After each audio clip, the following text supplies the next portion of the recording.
Molte persone aspettano la motivazione per muoversi, per ritornare all'attività fisica, ma sappiamo benissimo che non è la motivazione che ci serve, ma è l'abitudine a muoversi.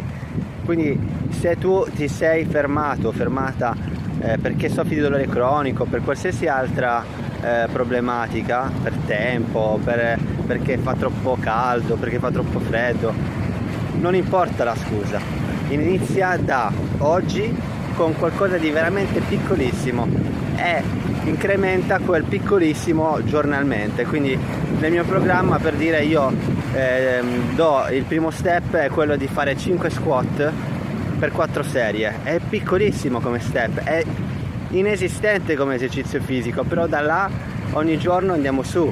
Quindi l'importante è iniziare oggi, non aspettare la motivazione, perché non esiste motivazione per andare avanti, esiste l'abitudine.